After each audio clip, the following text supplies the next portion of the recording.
Sit down, ladies and gentlemen. Or whatever the hell you identify Ladies as. and they, them. Ladies and they, them. That's it. Thank you, voice in my head. This is the story of the girl who went. Yeah.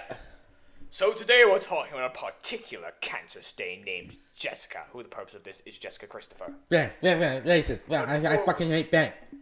But before we get on to the main story, we're going to tell you about a separate encounter we had with Jess, just so you know how truly cancerous she is. Bleh. So once me and Goose were in fucking philosophy and ethics, dark times, I tell ya. Learning about God and shit, you know, big man in the clouds, he's white. When all of a sudden, Jess turns around to talk to us. She does being her usual bitchy self. Why are you sitting like that, fucking whores? And she fucking steals my pencil case for some reason, just to be a dick, I assume. With her fucking with a weird alien parasite ass. arm. Yeah, thank you, voice in my head. Alien parasite arm. She probably that's probably not an accurate illustration. You probably like shot her tongue out of her mouth to grab it, like a fucking chameleon or a frog grabbing a fly. But yeah, she steals my pencil case. Of course, I tell her to fucking give it back. But instead, she takes out my ruler, and I'm like, okay, you know what? I'm not dealing with this today. I am done letting people fuck with me. But as you can see, this illustration here, that was my last goddamn mistake. Because I look back, and she's fucking chewed my ruler.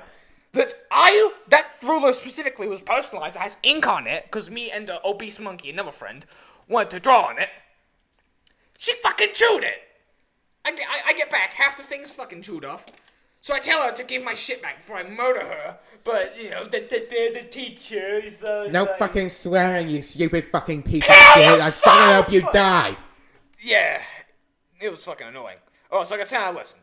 So I just had to fucking get right.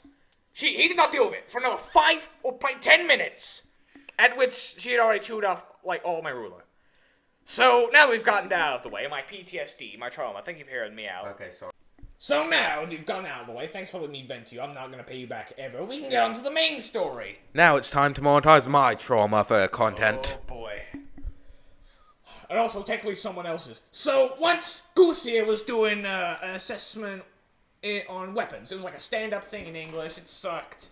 It was like an announcement thing. It was improv. Nuclear bombs. It was absolutely rigged, by the way. I should have won that, Louis. I'm going to shoot you and your stupid Ninja Turtles thing. It was actually pretty good. It was really funny. But Calm down. okay. And yeah, he heard a splash, and he looks over to see none other than the witch, the demon, the disgusting goblin Jess had thrown up all over our friend Curry King. He told us to call him that. We are not racist. To him, at least. So yeah, we thought he was covered in pea soup, but yeah, it dawned on him. Jess had fucking thrown up on him. Remember? That's the sound of Ben drowning. It's like that one creepypasta. Yeah. So yeah, everyone had to be evacuated out of the room because you know that shit's probably contaminated and it's it's probably infected. They're gonna die. It's like acid. You ever seen like a video game and you spit acid at you? It's like that. Yeah. So yeah, Curry King was completely fucking traumatized. Goose had to witness that trauma. Poor guy, honestly. He's cool and funny. And also, because the world is such a cruel and evil place with so few good people in it, little to none, he had to present anyway, right after. He had to do his assessment right after Jess. It hurt to watch, honestly. Blech. All over. It was... We can't even do the gag. It was fucking terrifying.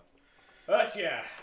And later that day, he surprisingly didn't kill himself. I don't know why I said surprisingly for that. I certainly would have. But we can tell he desperately wanted to, and he is still traumatized to this day. So that, my fellas, was the story of the girl who went. Blech. Which is unfortunately completely true. Feel free to edit the first half.